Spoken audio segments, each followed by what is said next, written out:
When we hate our enemies, we are giving them power over us, power over our sleep, our appetites, our blood pressure, our health, and happiness.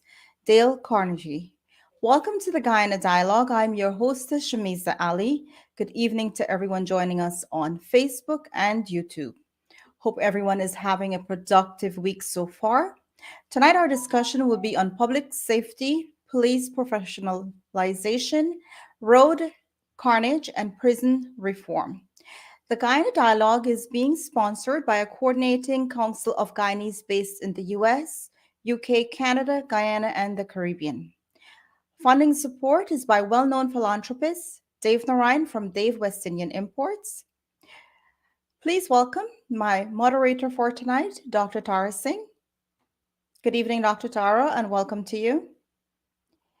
Our panelists are Professor Muniram Budu and Mahendra Hariraj. Hello, Simija. He was born in Georgetown, Guyana, and is the current Minister of Home Affairs for the Government of Guyana. He was appointed minister in August of 2020 by President Irfan Ali. He is a geologist. Before his appointment as minister, he was the commissioner of the Guyana Geology and Mines Commission. Please welcome Minister of Home Affairs, the Honorable Robeson Benn. Good evening to everyone, and it's such an honor to have you all here this evening. Dr. Tara?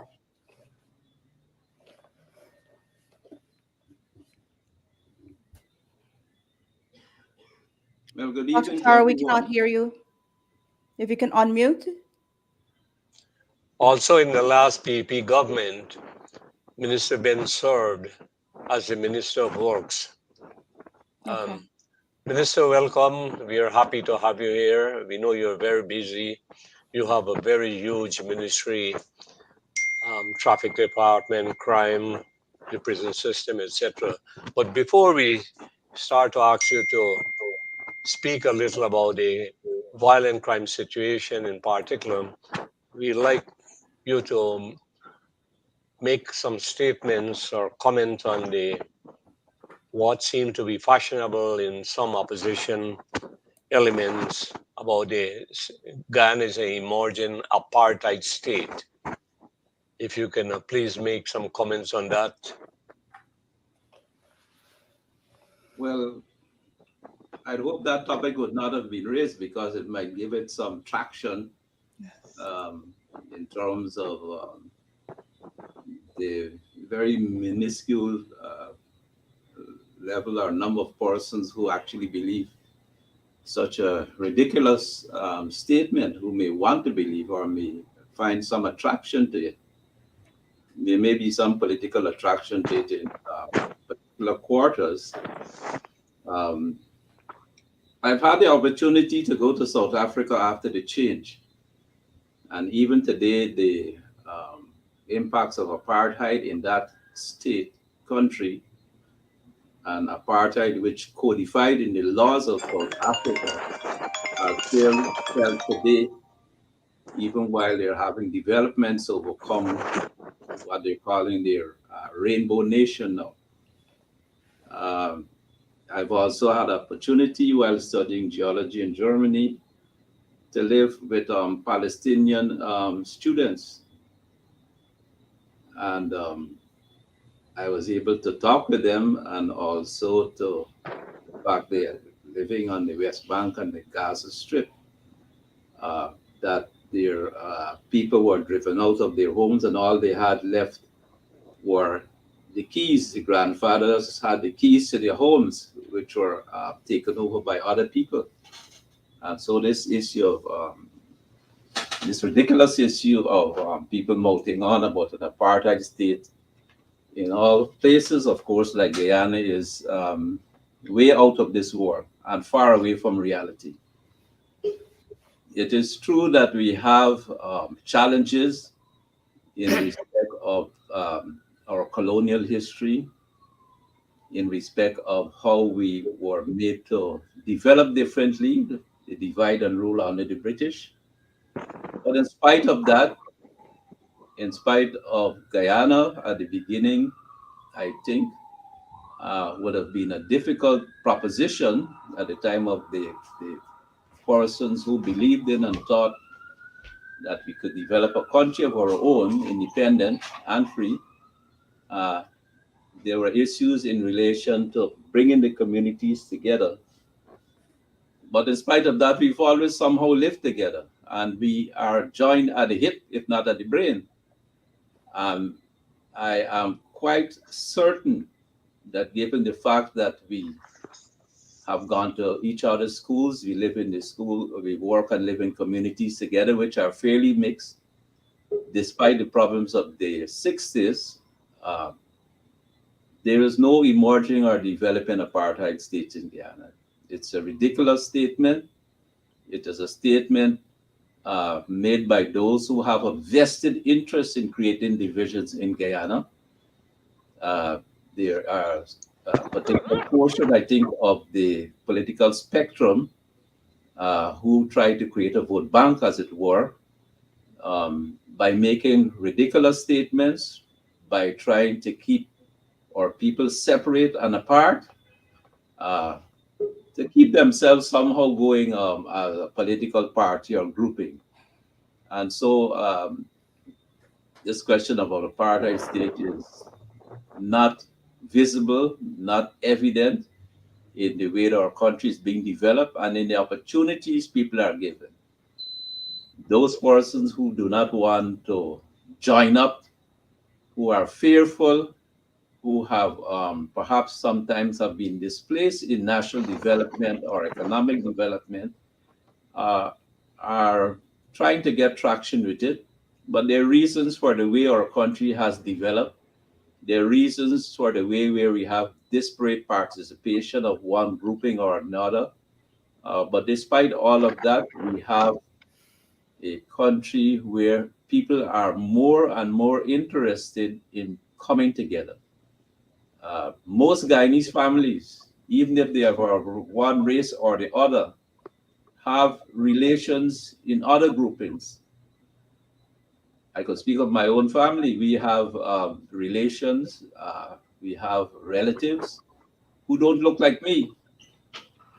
And like other Guyanese who find themselves in that same position, we would fight for the last for the protection and the well being of those persons who don't look like us. So I have Amerindian, I have Portuguese, I have European, I have Indian, I have a bit of Chinese somewhere. All of that are in my family. And many Guyanese families today, even if they are not having familial relations with persons of a different racial, ethnic, or religious group, they are bound by education, by experience, working or living in communities, things which they'll never separate themselves from in terms of their experience as people. So it's ridiculous, and it should be laughed at and dispensed with. But we have, of course, to keep our eye on the prize, and our president Irfan Ali speaks of the One Guyana motto, the One Guyana saying, which emphasizes the need for us to prevent those who may want to keep us apart, to prevent them from destroying Guyana, to prevent them from having us had bad experiences in the past where we did not respect each other, where we were made in part in places where we ran the threat of destroying our country and ourselves when we did not have respect, empathy, and where we did not look out for the common livelihood of the Guyanese people. So we should fight against it, reject this apartheid emergent state which they talk of, and attack it at every quarter and level when it is being brought into some kind of conversation. All right, thank you, Minister, and thank you for that very good exposition of the situation there. Now, can we go over to if you can make an assessment of the current violent crime situation in Guyana? And is there still an advisory by the U.S. government on travel to Guyana? No, I'm not aware that there is any particular advisory on travel to Guyana. There may have been at some point some questioning of going to some particular areas in the country, in the city, like many other cities, even in the United States. Georgetown has areas which are difficult areas to go through at particular times of the day or night. Uh, the Starbuck market area could be challenging during the day, even. We're working at these things. The first thing I would say is that surprisingly, we struck down the violent crime rate by some 20% compared to the previous year. So 2021 against 2020, uh, serious crime was reduced by 20% in totality. We might have thought that it was influenced by issues related to COVID, but much of it had to do with our providing more assets to the police force, um, new vehicles, much more material in terms of their operations, more focus and energy in terms of crime fighting. We came out of the full distraction, not only of the COVID, but also of the issues related to the elections, negative elections experience we had, where I would have to admit that quite a number of people in the services, in the police, got caught up in more than bad behavior. But we've come out of that. And at the present time, year to date, um, and this is against last year itself, 2021, serious crime has been reduced by 18.5% in Guyana. Of course, when we had our problems with elections and recounts and all of those things, no one paid attention to the question of crime, the numbers, and so on. Uh, so, rightfully so, there is more focus in it. Rightfully so, there are aspects of it which we are concerned about.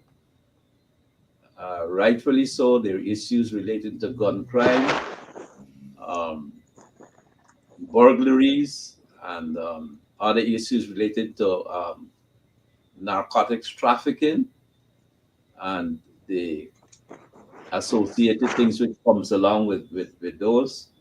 Uh, but I think we are on a better track in terms of improvements overall with respect to crime in Guyana. Of course, the issue we have otherwise is those who may have an interest in continuing or rejuvenating what occurred at a particular time where there was a nexus between politics and crime. And that is why we have been particularly worried and warning too about those who may want to resort to particular criminal acts in respect of, say, for instance, arson. We've had shout outs from some places in the United States from some people who are associated with a particular um, political grouping where they've spoken about burning down Georgetown and various other things if the PPP civic does not come out of office. And I would say we have had an experience over the past 2 years where a number of large schools all over the country have been burnt. We've lost those, much to our regret. It's challenging, but we will build anew. We will repair where we can, and we are working hard to put in the systems in relation to assuring vigilance, assertiveness, and prevention in relation to these issues. But particularly, much of it has to do with an awareness by the population that if we lose particular assets to fire or violence or whatever, that everybody loses, particularly those who pay their taxes in Guyana for the construction of those buildings and would have to reinvest in the rebuilding of those things, and also to those who provide us support, because many people provide, even not, if not in support in buildings, but support in terms of improvements at the NGO levels in communities, for schools by way of donations and other things, for the development of our infrastructure and the education of our people. And of course, we had a big fire where we lost the Brickdam police station, which was due to arson. We will rebuild anew, but we would have preferred to have been putting that investment in newer things and in other places. But we have to be on the watch, on the guard all the time. All right. What about your plan to install street cameras? That will help not only in traffic management, but also in the reduction of crime. How is your Yes, ministry proceeding with that? yes. Of course, we have started out with what we call a safe city mode. We have cameras at particular areas, and there's 24/7 monitoring of those cameras, both mostly now in respect of the criminal activity and responding to that, but also to some extent in relation to traffic management. This program projects related is being rolled out throughout the country and the coast and to other areas. Uh, so in other parts of the country, at what we call command centers, there will also be an expansion of the 24/7 monitoring by way of cameras in relation to issues related to crime, violence, and traffic. There are some areas like on the East Bank, on the East Coast, where already there are cameras installed going across the Demerara Harbor Bridge, and other places where there's also some private support and engagement in respect of putting in cameras. But there's much work to do in respect of that, but we are progressing in that area. Thank you, Minister. I'll now pass you on to Professor Budu. Please stick to the area now, to crime, and then we move to the other areas. Professor Budu. Minister Benn, I have a few questions seeking clarification on your agenda. In this first round, I'm going to ask you 3 questions. The first is, what is your vision for the police force? Well, I'd say my vision for the police force, one is for rebuilding, rejuvenation, which rests on the pillar, of course, of diversity.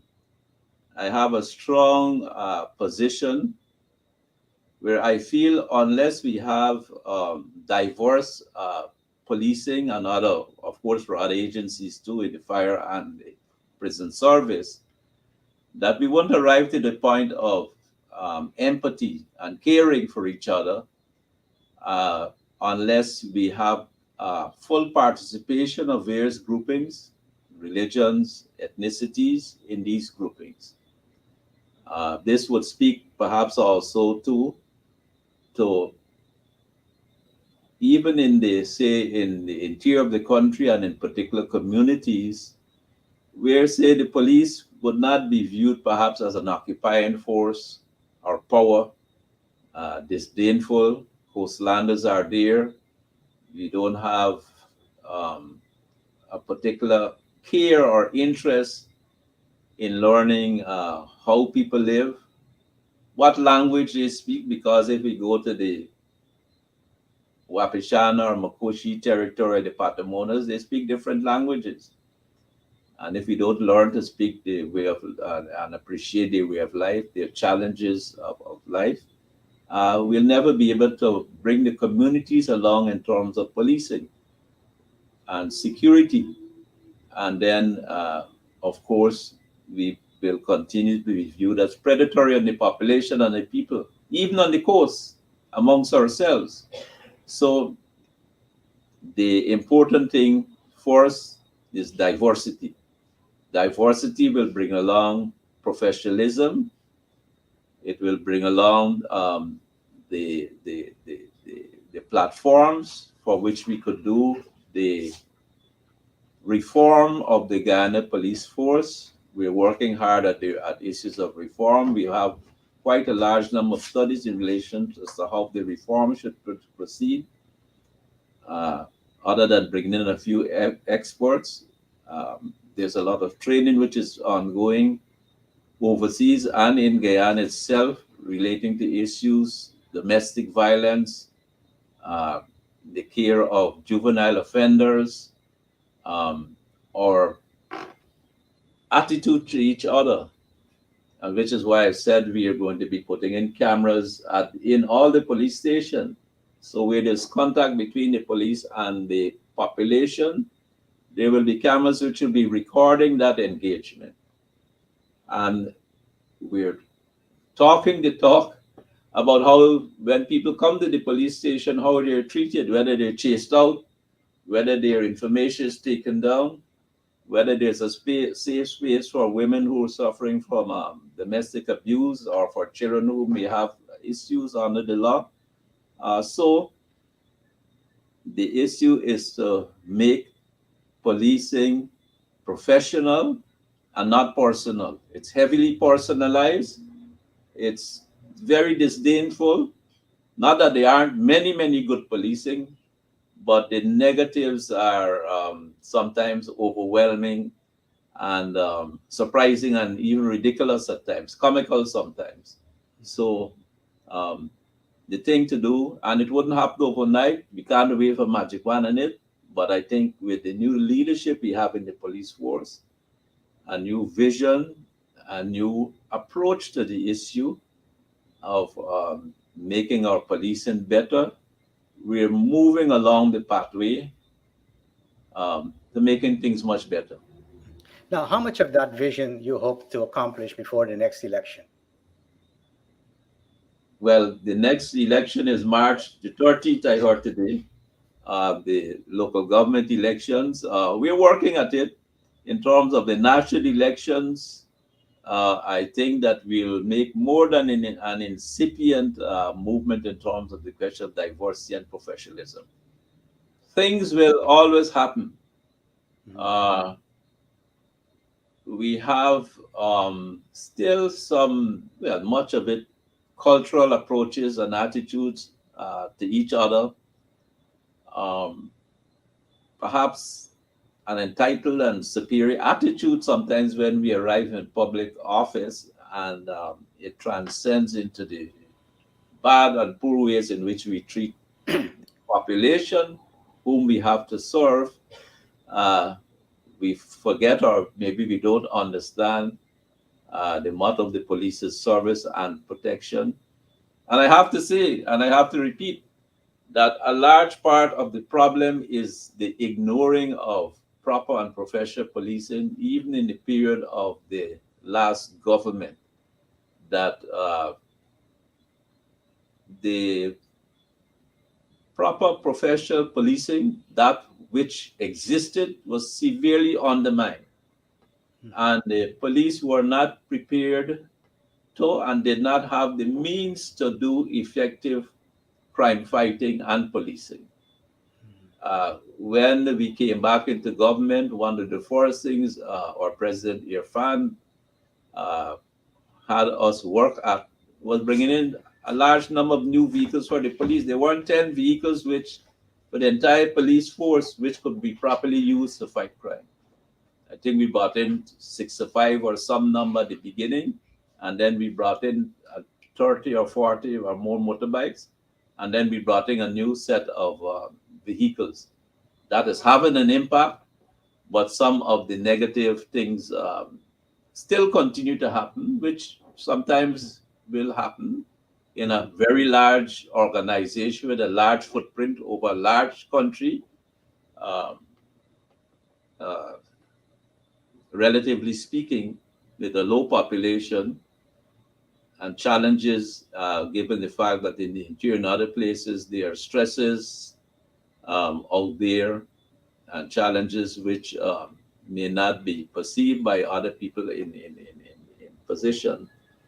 But I think we're on the right path. The important thing is to have the buy-in to the concepts, the new understandings which we bring into policing, into public service, into questions of how we treat, say, people in the prison service, how we treat people who come to the police stations, and so on. And I say to people now, every time there's an engagement between the police and the public, people must take out their cell phones and the engagement, record that engagement, so that if anything goes wrong, we can address it, we can correct it, and we make the necessary changes in attitude and people too, so we can provide the service and protection that is sorely needed for the population.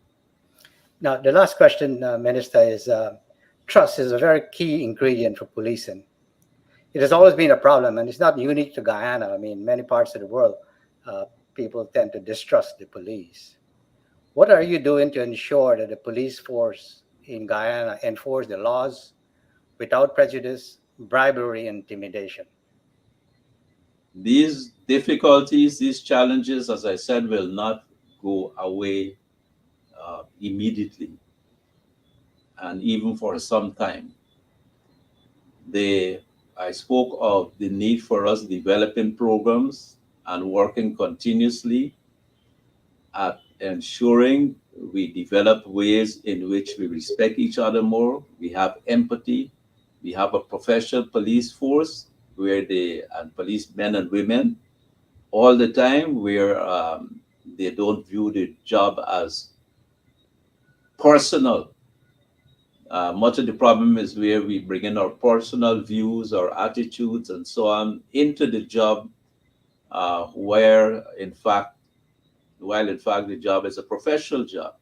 So you have to work at that constantly. We have to work at it constantly, and it is not as if there aren't courses and engagements to bring this to a better stage. But it will not happen overnight. We have to have buy-in of ordinary people. We have to have the community outreaches. Many of those are being done now. Um, the police force recently brought back gymkhanas, which brought a lot of energy and interest from the communities. They had one most recently at Bartica, and they've had them in other parts of the country other than Georgetown. And so there's a renewed sense of awakening, uh, but not that the mistrust which has been inculcated over many years and which has had political influences, negative, um, over a particular period. It will not go away immediately. It will take time. And as I said, the involvement of all spectra of the society is extremely important. We must feel that we belong to it, that we're part of the mission, that we are part of what the development needs from the security forces. And it should not be that you wouldn't have issues. Minister, I know. thank you. We now have Mahendra is here. Mahendra, can you pose your two questions to the minister on the crime situation in Guyana? Sure. Good evening, everybody. Good evening, Minister Ben. Um, my question maybe is more refined to the recent development around Guyanese now being allowed the visa-free travel to the United Kingdom. Given that the Guyana passport has now warranted precedents of this nature, what is currently or how do we protect the integrity of the Guyana's passport being issued to persons that is appropriate so that we are not somebody that travels to Guyana and acquires a Guyana's passport and enjoys that benefit? That's one. And secondly, well, you have been doing a tremendous job of right, reducing the crime levels in Guyana, we have all grown accustomed to cases over the years and even decades where there is need for a forensic lab, or where we will see a crime occurring, there is fingerprint on the scene that goes to the police precinct or the station, and then it goes into a cold case record.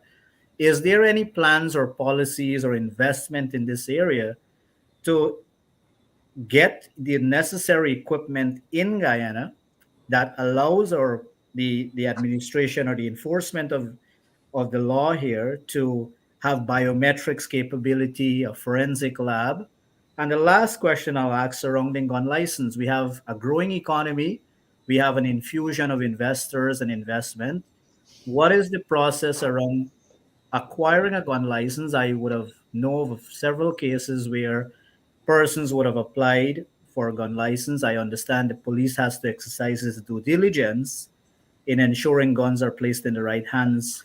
But what is that process? It seems it's a process that's very lengthy, and maybe if you can speak to those three areas.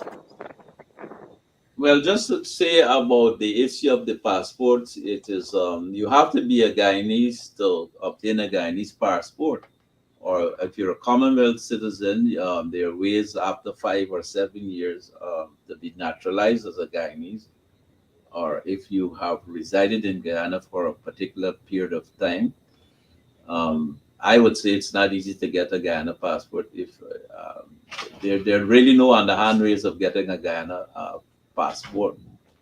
Um, we have checks and balances and ways of determining those who should get a Guyana passports, your birth certificate and other antecedents and checks on your relations and so on. Uh, we do have an issue where there is some slot in the issuance of passports because of the great demand, I guess, as a result of the economic development, of course, that is occurring now, uh, where the machine readable passports, which we're still working with, um, there's a great demand for it. One of the problems is that the Guyana Elections Commission, which does the recording of persons' personal data and issues a Guyana identification card, does not do so all the time. You know, the issues of getting an ID card in relation to elections. And so there has been an extraordinary increase in demand for Guyanese passports. Uh, we're working at that. It takes a bit longer for checks and for processing. Because of that, we have expanded the areas in which you can apply and go and receive a Guyana passport. It can be done out in Essequibo and in Berbice at the present time. But still, people perhaps prefer to come to Georgetown at the central place to try to get a Guyana passport. So we're working at that issue. And of course, the issues of biometrics, um, we'll get to that point just now where even the iris will be scanned beyond fingerprints. The question of the forensic laboratory, there is indeed a Guyana forensic laboratory, a new modern building with many young people, skilled persons working in it. We do have a challenge immediately in respect of the quality of DNA testing, which we can do. And we're looking at putting in new instrumentation where we'll get 95, 96 or so percent success in terms of recovery from decayed tissues or bone in respect of DNA analysis. There's some expense which has to be met in respect of that. But there's a forensic laboratory. Um, so, and recently it was actually certified by JANEC, the Jamaican Accreditation Unit, for its operations, other than having the ISO certifications. But there are a few cases, you mentioned cold cases, where there's a review of what have been termed cold cases now, and the there are not many of those in terms of the work of the criminal investigation department, in terms of them solving uh, their success rate in identifying the perpetrators of crimes is somewhere around 56 or so percent um, within a few weeks.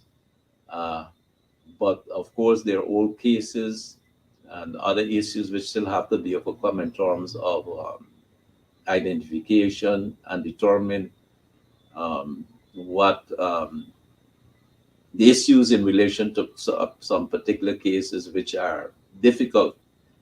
One thing we have to appreciate now, we're having challenges in respect of getting up to speed with cybercrime. It's a bigger thing in Malaysia and Indonesia now, big problem out there. Singapore, we're getting the appearance of it here. We have to work at issues in relation to term now transnational organized crime, the question of drug trafficking through or over Guyana.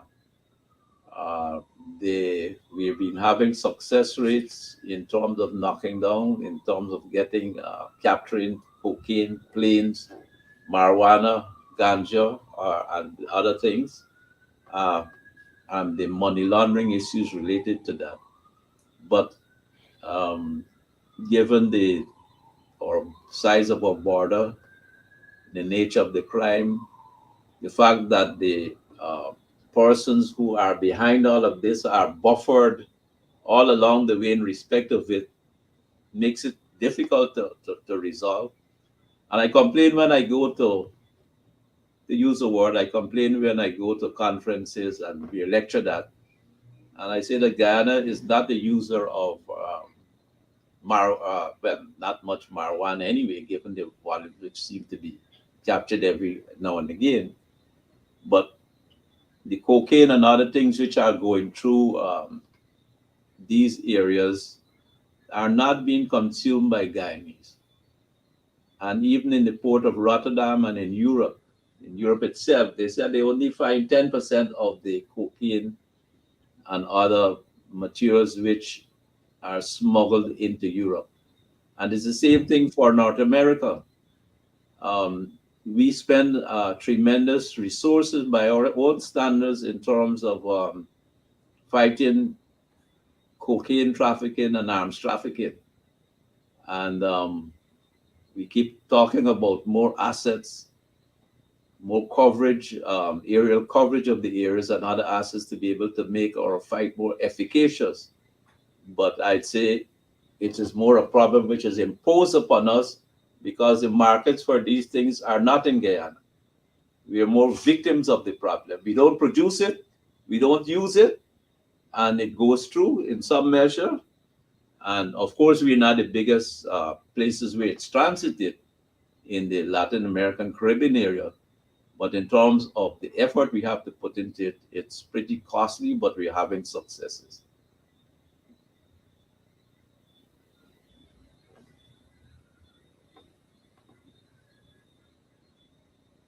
Any comment on the gun licensing process? Oh, the gun licensing. Well, we we really are not wanting to have a society, a place in which people have too many guns around. There is there's a long list of things which people have to properly fulfill before you get a gun license. Um, there has been problems in the past where uh, there was severe corruption in the gun licensing issuance, and where persons who should not have been given a gun license were given gun licenses. Um, we still have a culture for some of those people who perhaps obtain gun licenses inappropriately. And we're doing a review. We have a review with the UN, United Nations Organization on crime for gun crimes. We're going to be changing the laws, changing the requirements, insisting on training, because many people still, when they get a gun, think it is something to show off with, to pull out, to fire shots in the air, to threaten people. And where some people who don't perhaps have the real need for a gun, um, are so caught up in the idea that they must have a gun license. They're very unhappy when they're refused by the firearms board. So there is a board. They will go through the requirements for a gun license. Uh, there is psychological reviews in respect of determining if a person can properly use or carry or hold a firearm license. And we'll improve on the criteria and on the evaluation in ways to make sure that once a person gets a firearm, it is properly used and that it doesn't become a threat to him, nor his family, nor the community in which he or she lives, nor the society. But we want to get rid of the bravado and all of those things which have come about in relation to people getting firearms license. And we intend to do the review, which will result in a recall of some licenses which were given. So you have to have a proper reason in terms of your business and your activities to get a gun license, or if you have a clear and present danger in respect of your life and livelihood, which the security forces, the police, and others could not help you with on a continuous basis. Uh, but it is a particular problem um, and a particular challenge which you have to work at. But we don't want people to be going around armed all the time. There's quite a bit of misuse and, as I said, bravado in the fact of owning having a firearm. Our That's not. minister, our minister, thank you. We got so many areas to cover, but I want you to address the road carnage in Guyana. Every day I look at the news, some accident, some person get killed, some vehicle torn over. It gives you the impression that there is no kind of proper street management or traffic management. Can you comment on that, please? Yes, carnage may be a strong word. Uh, Last year, for the first time in 16 years, we reduced road deaths in Guyana by 16%. It was less than 100 persons dying on the road. Um, it might have been influenced by, to some extent, by our coming out of the COVID and less miles traveled and so on. We've had the opening up. A few things have happened. In spite of our having new highways, some new highways, much delayed, because most of those, or almost all of those, were started in the previous PPP civic government when I was Minister of Public Works. And the design of some of them have changed in ways which perhaps are not appropriate, something which we have looked at. There were delays in putting in and even repairing some traffic light intersections. But a particular problem is a growth in the number of vehicles, large growth in number of public and privately owned vehicles, particularly privately owned vehicles. There's a question of perhaps people getting driver's license and not going through the proper way uh, in terms of arriving at a driver's license and becoming a road user. We're now moving the system over to where you're doing the exam on computer. And so you cut off the malfeasance and other issues in relations to training up a person to become a skilled driver on the road. We are working at issues in relation to drunk driving. Uh, Many of our drivers are quite young people. Most of the persons who get caught up in accidents and unfortunately injuries and deaths are young people between the ages of, say, 23 to 35, that cohort. And much of it is related to speeding, drunken driving, particularly from the weekend, Fridays to Monday mornings. And there is the ongoing problem, of course, with public transportation operators, the minibus operators. We're doing reviews as the best way to deal with it. Uh, yes, it is true that it is not at the best state of play at the moment, but we're working at it. We're looking at new legislation, higher fines, the question of retraining, the question of taking away points on your license. And recently, we've had installed on one of the new roads, one which President Ali um, was a prime mover of even since his days as Minister of Housing, where cameras are installed and where it was possible to identify those who were not wearing the seatbelt, speeding, driving recklessly, and all those things were identified.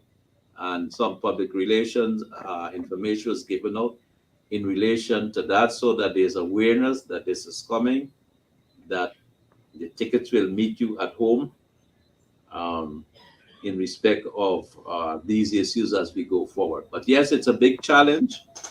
Um, it's um, it's a problem in terms of our road uses culture.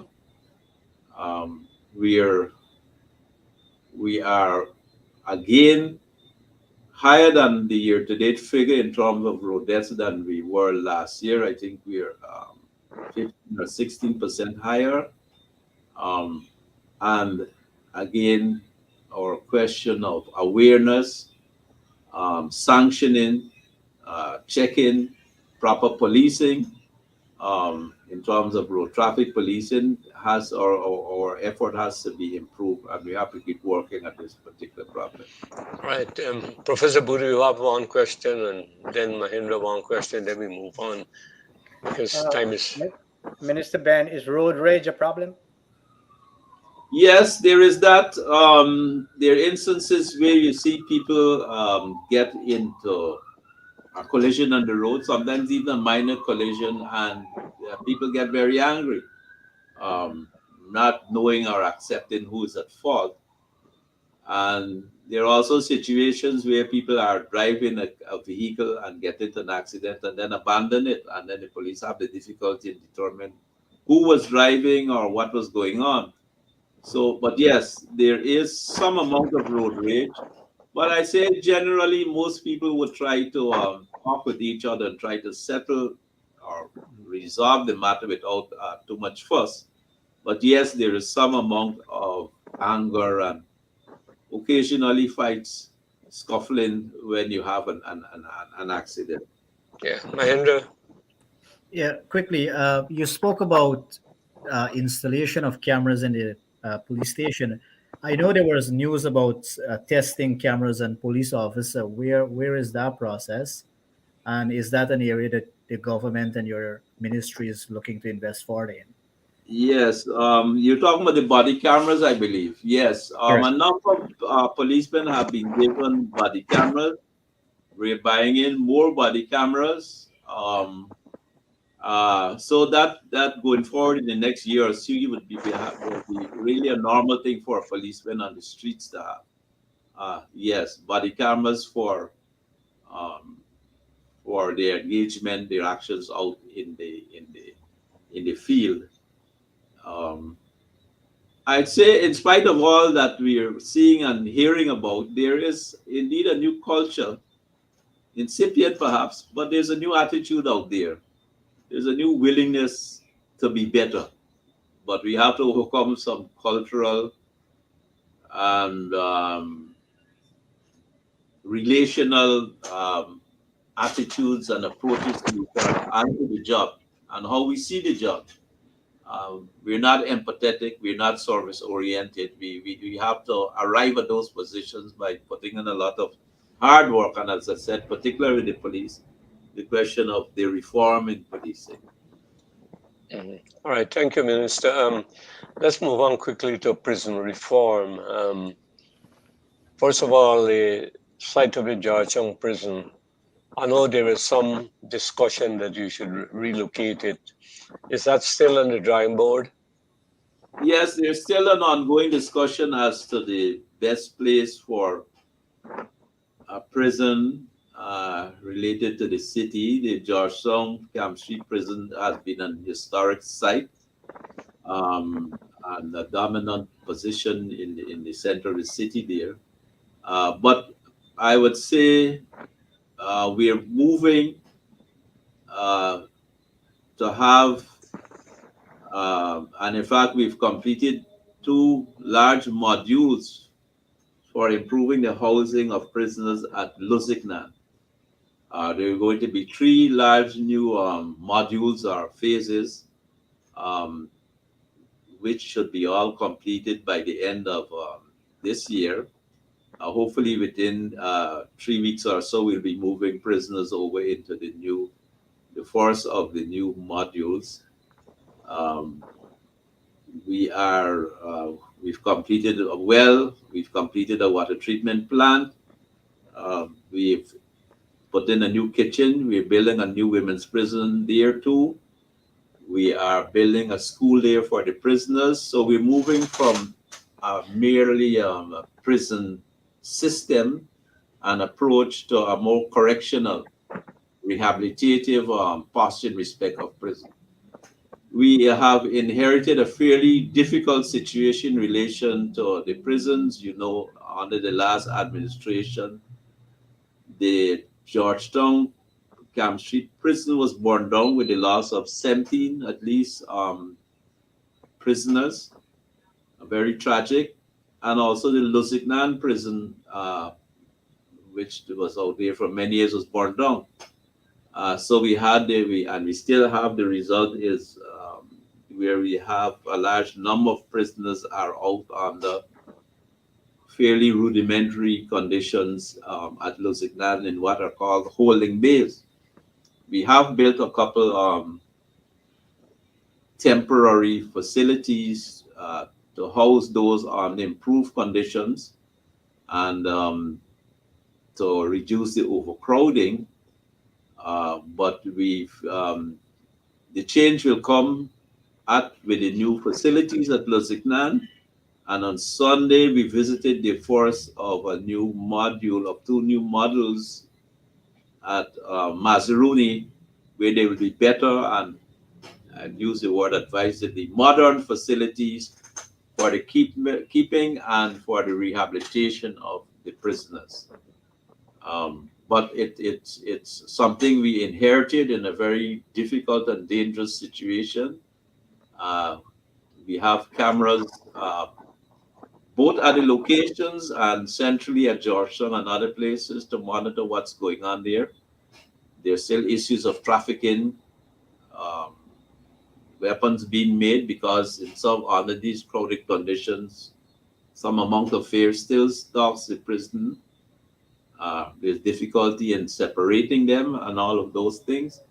But I think come mid-year next year, we'll be in a much better position in relation to the prisoners.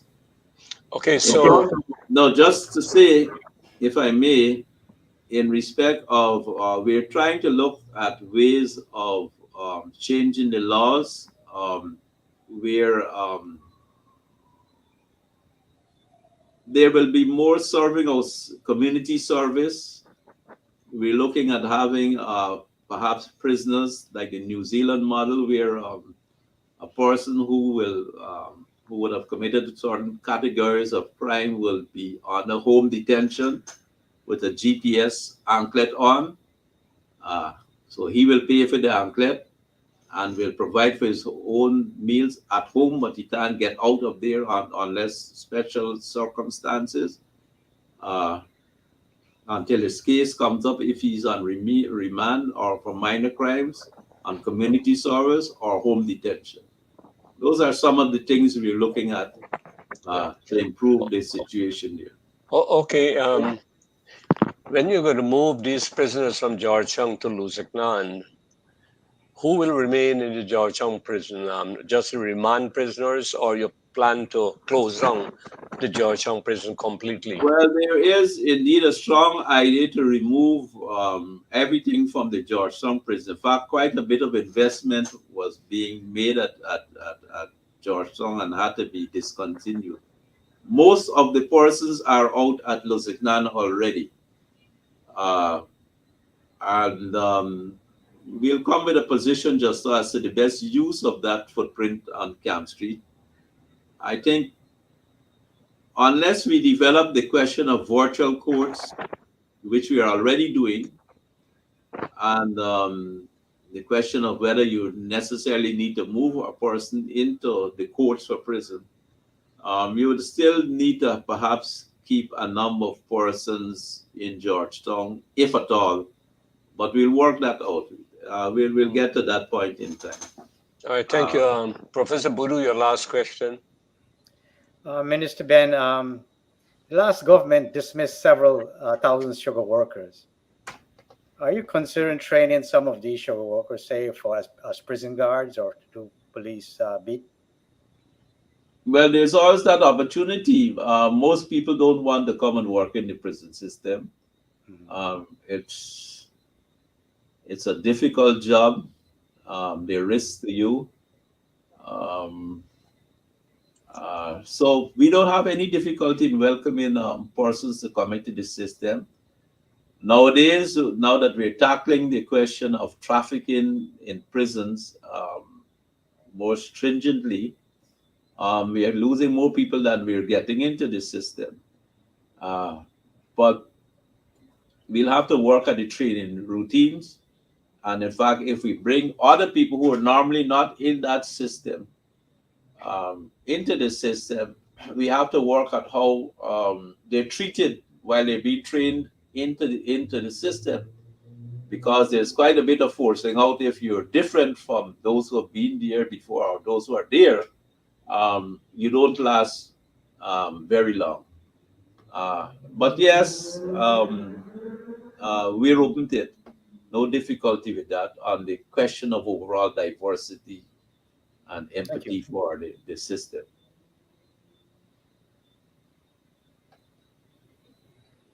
Mahendra? Dr. Tara? Mhm.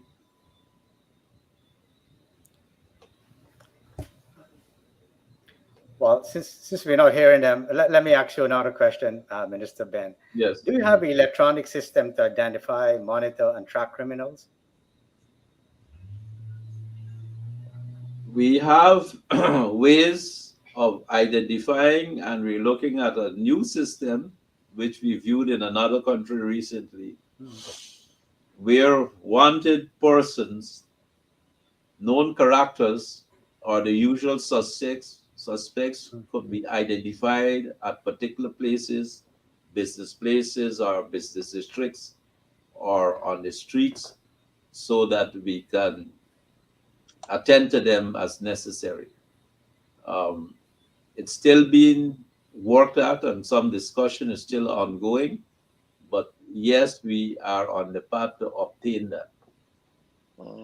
Thank you, Minister. Mahendra, are you there? Yes, I'm here. Just to follow up on Dr. Buru's, your last question. just to follow up on Dr. Buru's point, with respect to this investment in not only prisoners, but given people are coming to Guyana now, just showing up at the airport and presenting a passport, how do we also identify persons that is coming to the country with the right appropriate biometrics to keep track of if somebody does a crime? How is it that we go beyond just a passport being stamped at the point of entry? As for example, you come to other countries, there is a fingerprint, there is a scan of the eye. How do we move to an environment like that to ensure at the point of entry we keep track of persons that is in the country? So if a crime is created or perpetuated, there's a record there. You spoke about investment in biometrics. Is this an area also? Yes, let me say we have fingerprints. Since we had Cricket World Cup, we did have a system where across the Caribbean for persons who are on watch, where information is shared, and if somebody is red flagged or yellow flagged, they could either be denied entry or arrested.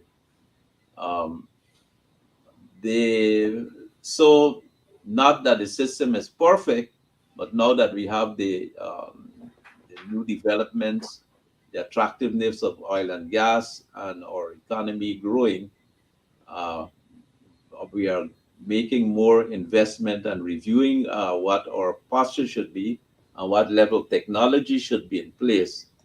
But we are indeed working at that. Um, One of the many things we're looking at and trialing, but there are fingerprints. We don't have the iris system yet, but we have proposals which are being reviewed in respect of how we will advance the technology and the tracking. I would say, too, that even if you enter the country, there are ways in which we are able to respond to an emergency given associations in the country with respect to what you may be doing or engage in. I believe recently we've had quite a bit of success, which would even just now result in a couple more extraditions.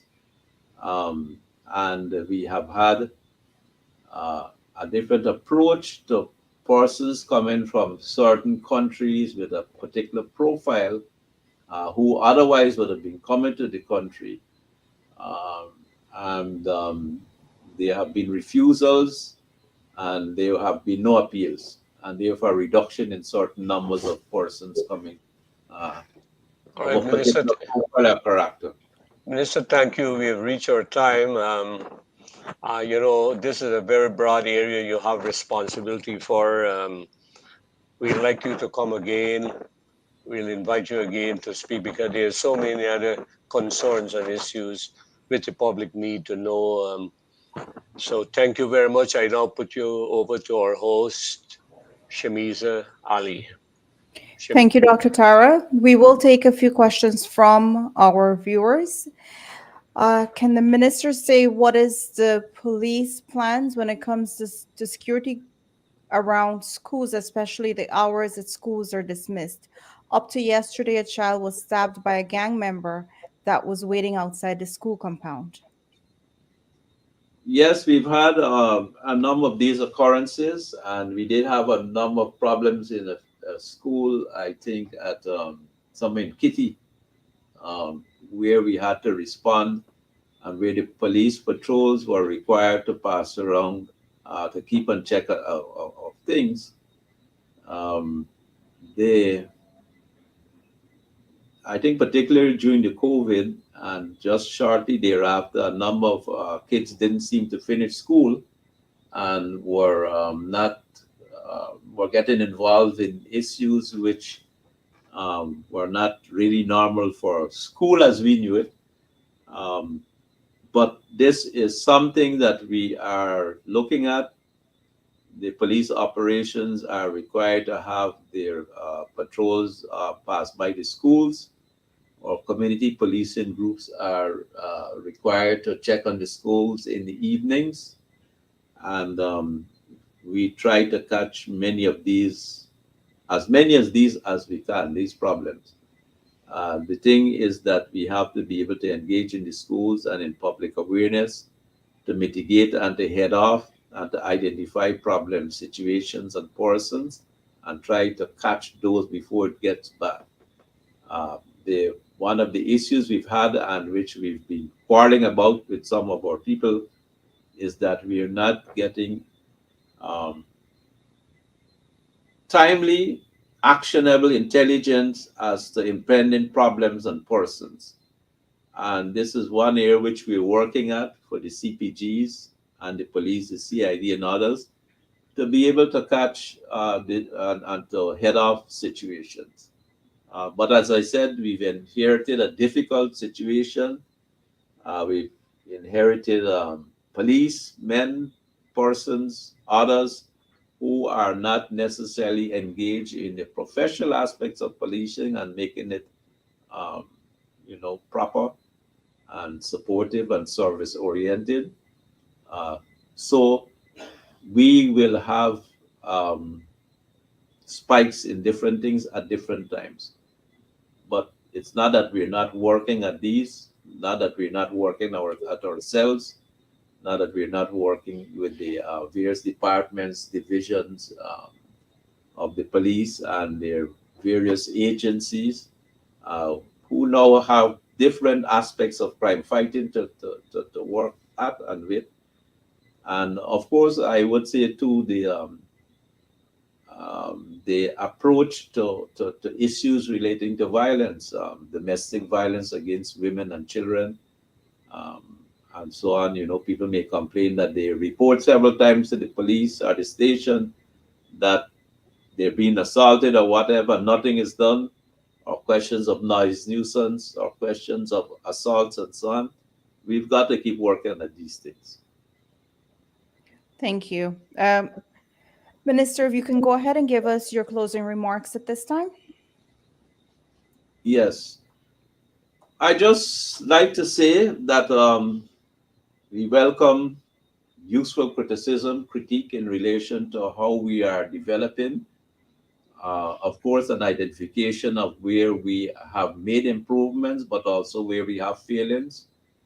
We're working at putting on our websites for the various departments and agencies ways in which you can make complaints and seek advice or updates on any particular issue you may have at the police station or in the system. Uh, we have a 911 system which is indeed working, despite some people not really believe that it works. Um, and it's a work in progress. We are going ahead with issues of not only of reforming the police force, but also with the prison service, with the fire service, with difficult situations, circumstances which we have inherited. But there's slowly evolving a new spirit in respect of these issues. I think we're on a new pathway. When we speak of police reform, we've been working and doing documentation with the British system, the Metropolitan Police and experts from there, and others in the Caribbean. We talk about bringing police persons from Canada or the UK and from Ghana and India to walk the beat with some of our people and let us see how it is done. And we are intended to exchange some of our police uh, for their experiences in those countries. I think we have a few police. I recently had quite a number of them for domestic violence in Canada. And right now we have a number of policemen for specialist issues in India. And we have close cooperation with Brazil. Uh, but it's it's a difficult task. But I think at the end of the day, it's going to be ennobling as we knock down the instances and the severity of crime and violence and the question of road accidents in our country. But we have to have the buy-in of the persons who are paid to do the job, and we have to have the confidence and respect of the people who we have to serve. It will not happen overnight. And even in the best of places, there are issues. If you go on YouTube or the internet, you see the problems that they have. Even for the Metropolitan Police in England, they have big reports on their own issues, police corruption too. Um, and so it's not going to be immediately a perfect world, and it would never be, perhaps. But we can make it much, much better. There can be much, much improvement in the system.